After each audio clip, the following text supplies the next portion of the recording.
everyone. I've got a couple announcements for you. So first, we are continuing our house churches, which is a great way to get together and to go deeper in our conversation about God and our spiritual journey.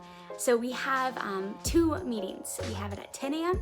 and 5 p.m. every Sunday, and you can contact us for the address.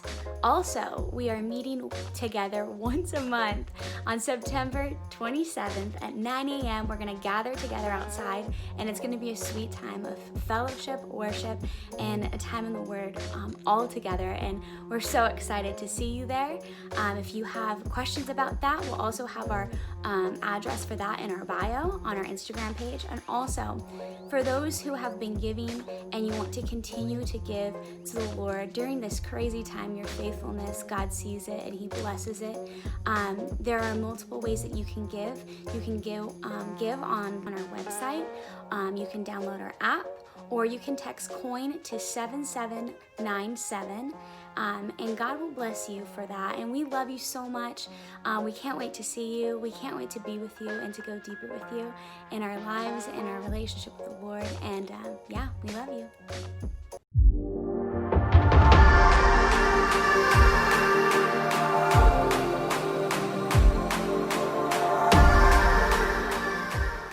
Hey everybody, all right, so we got a lot to unpack in just a short amount of time. The thought is, before anything, turn to John chapter 15, and I've been thinking about this topic in social unrest, political unrest. We're in a pandemic, there's finances that are all over the place, there's riots and there's looting, and there's just this craziness within the political world. But really, this all interesting perspective of who we are as a human being and that we need each other. And so we've been bogged down, we've kind of been forced to stay inside. And there's something about relationships, and there's some statistics that I have been seeing that have just been right in front of me. And so I want to walk you through some of these statistics. Here it is. How often divorce rates take place in the U.S.? It says that every 13 seconds, there is one divorce in America. That equates to 277 divorces per hour, 6,646 divorces per day, 46,523 divorces per week, and check this out, 2,419,196 divorces per year. Staggering. The suicide in general is the 10th leading cause of death in the United States in 2018. Curious what it would be in 2020.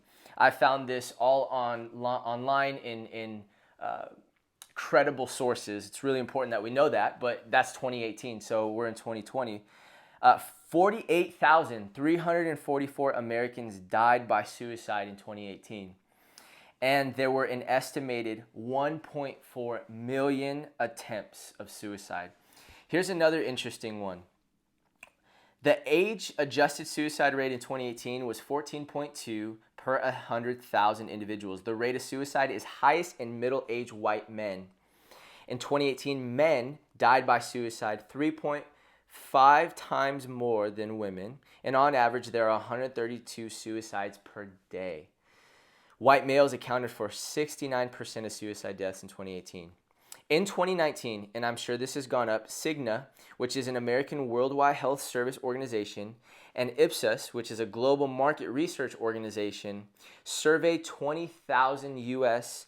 citizens and adults in the age of 18 and older. Almost half report feeling alone, which is 40%, or left out, which is 47%. 1 in 4, which is 27%, feel they are not understood.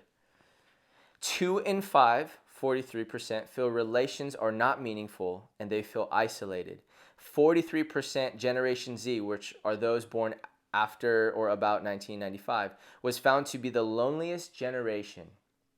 Social media use alone is not a predictor of loneliness, and in all findings, a lack of meaningful human connectedness is paramount.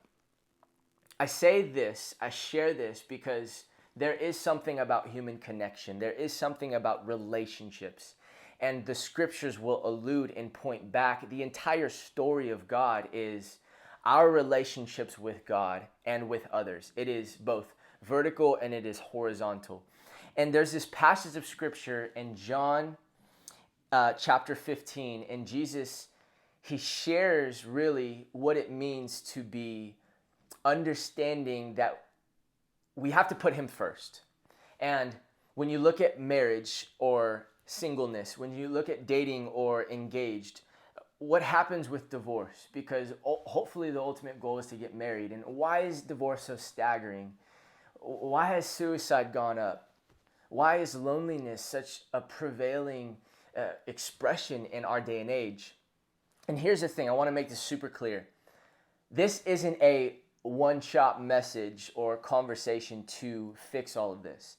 I believe this is a lifetime conversation with God, a lifetime conversations not only with yourself but with others. And that the more that we are concrete in who we are as followers of God, if that is your pursuit, and I would argue that it's so important that we have something foundational. It's so important that we build our lives on not rocky ground, but essentially firm foundational ground, because that is going to be the offspring, that is going to be the expression of how we live our everyday, ordinary life. The way I wake up in the morning and have conversations with my wife, the way that I teach my children, the way that I talk to my coworkers. How am I doing that? And really what Jesus is going to tell us is you first can't just focus on other people. You have to focus on God. There has to be a overwhelming, all-consuming, deep relationship with you and God. And therefore, as you build a stronger relationship with him, obviously your relationships with others should be healthy. And if they're not, then as Jesus would say, there's some pruning to do. So I'm going to read the scriptures. There's 11 verses here. So read with me. I'm in John chapter 15, and starting in verse 1, it says this: I am, Jesus says, the true vine. There were vines all throughout Israel. Israel, actually, vines was the symbol of Israel. If you look it up in its historical context, the vineyard, the vine, it was so essential. He's saying, I'm the true vine. My Father is the vine dresser. Every branch in me that does not bear fruit, he takes away. God takes away. And every branch that does not bear fruit, he prunes, that it may bear more fruit. Already you are clean because of the word that I have spoken to you. Abide in me and I in you, Jesus says, as the branch cannot bear fruit by itself unless it abides in the vine. Neither can you unless you abide in me. I am the vine, and you are the branches. Whoever abides in me and I in him, he it is that bears much fruit. And here it is, overarching theme of today. For apart from me, you can do nothing. So you can go have that relationship. You can get into that marriage. You can go and connect with new people and more people. You can try to get out of loneliness. You can try to fight your way out of depression. All of those things, every human would agree is a desire. But if it's apart from God, there's going to be some issues because you weren't created to be apart from him. You were created to be apart and abiding in him. If anyone does not abide in me, he is thrown away like a branch and withers, and the branches are gathered, thrown into the fire, and they are burned. If you abide in me, Jesus says, my words abide in you. Ask whatever you wish, which is very interesting. Jesus says, ask whatever you wish. If you abide in me and I in you, ask whatever you wish, and it will be done for you. By this my Father is glorified, that you bear much fruit, and so prove to be my disciples. And that, I think, should be a reminder. Are we disciples of Jesus, or are we disciples of someone else? Are we actually following the teachings of our master, of our rabbi, of our teacher? Or is it something else? Is it something driven by culture? Is it something that's driven by your relationships? Or is it driven by affirmation? Is it driven by pride? There's so many different other drivers. And if Jesus isn't the main source, there's going to be some issues. There's going to be some ramifications. He says, as the Father has loved me, so have I loved you. Abide in my love. And if you keep my commandments, you will abide in my love, just as I have kept my Father's commandments and abide in his love. And here it is. These things I have spoken to you, that my joy may be in you. I want that. I want God's joy. I want the very essence of joy to be in my life. I want the very truth of joy. You know, joy isn't found in emotions. Joy is something constant, and it's found within us.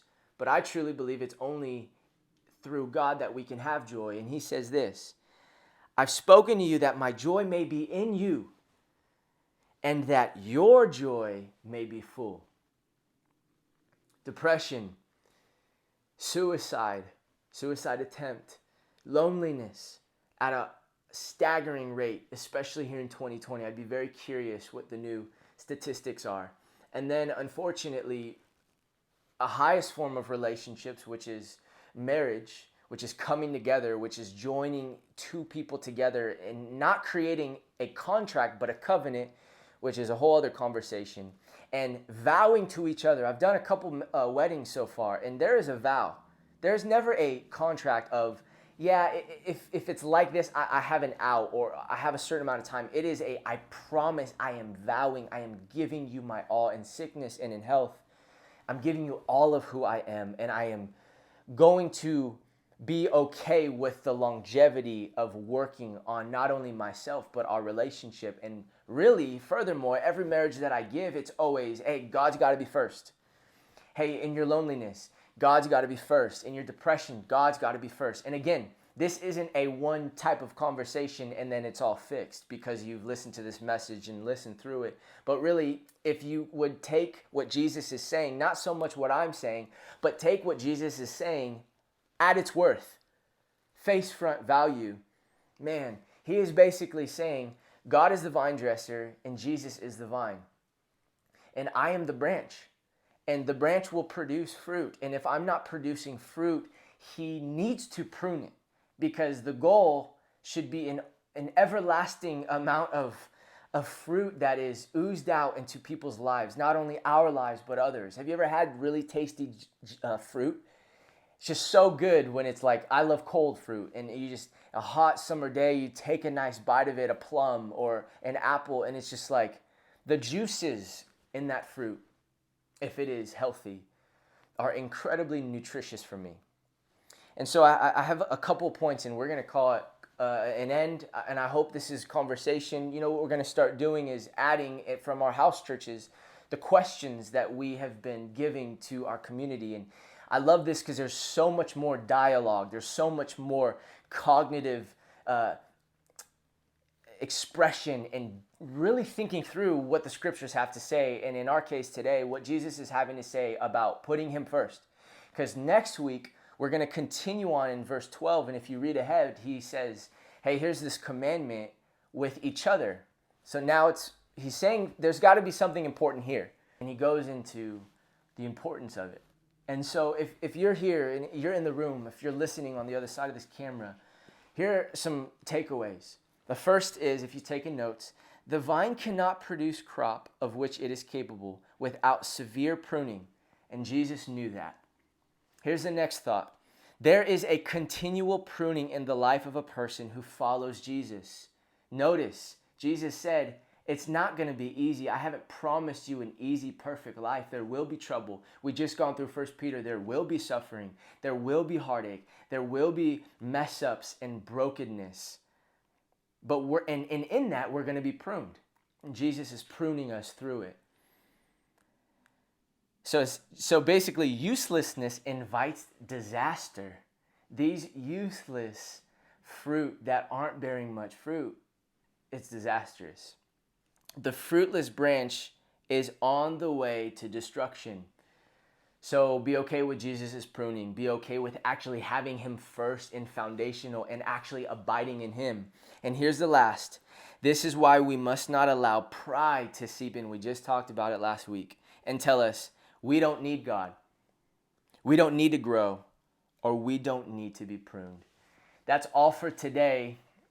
This is new, it's different. I hope these smaller talks encourage you. I love you so much. Praying for you, and we'll see you next time.